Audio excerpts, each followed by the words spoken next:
Hey everybody, this is Code 9 Project. My name is Gordon Smith. I am one of the training directors for Code 9 Project, along with the director of the T.U.F program. We've had a lot of discussion in our T.U.F living room meetings regarding COVID-19. Today what we'd like to talk about is depression and suicide as we move forward through this pandemic that's swept across us. But today I have Lee Baker, the founder of Code 9 Project, and I have Chaplain Mindy Russell, who is the director of our chaplaincy for the Code 9 Project. Mindy, would you like to share with us some of your thoughts regarding the depression and suicide? Yes, thank you, Gordon, and hi, Lee. It's good to see you as well.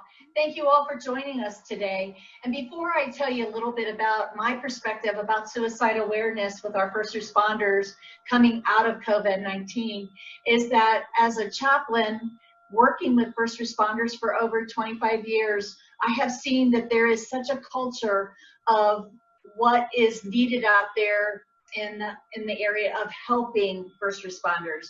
And Code 9 Project does that. It meets the needs of our first responders going to a safe place where they can talk about anything without judgment, without being minimized. And the chaplain part of it is a part of the three-part whole of a first responder. We know we need to take care of ourselves physically. We know that mentally we need to be in and on our game at all times. But a lot of times what has lacked or has not even been addressed is the spiritual and the emotional side. And during this COVID-19, we have seen that our officers have literally been tapped with the trauma fatigue as well as spiritual and emotional distress. So when we're talking about depression, we're talking about the grieving that we've experienced since this all began, how many weeks ago. But now as we're coming out of it, there is not necessarily a clinical depression, but a true funk or blues in the area of a letdown, if you would. You've been fighting an invisible enemy for several weeks now, and you've never really seen him. You've never really been able to see if you've accomplished anything. And so that righteous fight that we all have within us has not been fed, if you would. And so as we come out, that depression of what was I doing this for? And all of the feelings of emptiness that people are expressing could be something you're going through too. So we're just very aware of it. We're making a lot of ways for you to reach out to us. The Code 9 Project Facebook, we have a private message that you can send an email to or a message to that we'll address. We have hotline. We have a national hotline, 1-844-HOPE 24/7.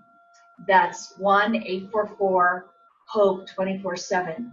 So any which way that you can reach out, if you are really feeling like you're isolated or you're kind of like on your own island and everybody around you is really in the game, but you're not, reach out to us. We have people that are trained just for you. You are not alone.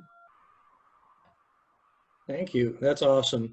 Yeah, you know, as we transition through this, there's a lot of different things, feelings and emotions that we go through, have been through, and will continue to go through even through the end of this transition and beyond. So it's important that you understand that we are here to help you. Lee, do you have anything to add to that? Just to reiterate, that hotline is 1-844-HOPE 247, 1-844-HOPE 24/7. And our director of chaplaincy has worked tirelessly to get that hotline available. So first responders, frontline workers, you all have access to safe, confidential, reliable support. And through our Zoom living rooms that are held on Tuesdays and Fridays, 9 a.m. and 9 p.m., you have an opportunity for connection, whether you want to turn your video on or you just want to tune in via phone or keep your video off if you're wanting complete privacy and anonymity. That is perfectly okay. It is just an opportunity to come into the living room and share and connect. And things aren't ideal right now. You know, many of us can't be together with our family members. We can't connect physically in the same space with one another, but we can connect, and it's so essential to assist with navigating and combating exactly what Mindy was speaking about, that wear and tear, the fatigue that we are incurring from being on the front line. Yeah, so again, those tough meetings, Tuesday and Fridays, 9 a.m. and 9 p.m. Pacific Standard Time. You can go onto our Facebook page. You can see the information you need to join us there. And we hope you will do that, because just know that we are here for you. We are a lifeline for you to reach out to in many different ways. So we just hope that you take advantage of that. And just knowing that in the first responder realm, obviously medical personnel know somewhat what they're dealing with, but they too are just the unsung heroes of this. But our first responders in the field are the ones that go into calls, especially our law enforcement, go into calls not really knowing what they're getting into until after the fact. And oftentimes not even knowing until they get to the call that they've been exposed to COVID-19. So that uncertainty is a big pressure, but you are all heroes and continue to do the work that you need to do, that you were called to do, and that you chose to do. And we just thank you for that. And just, again, know that all of us that you see on the screen have dealt with our own traumas and are dealing with COVID also with you, with our families and our loved ones. So we know what you're going through. So just please reach out to us in any of those methods, or you can just email us at thecode9project@gmail.com, and we would be more than happy to reach back out to you and do what we can for you. Anything else from my two guests?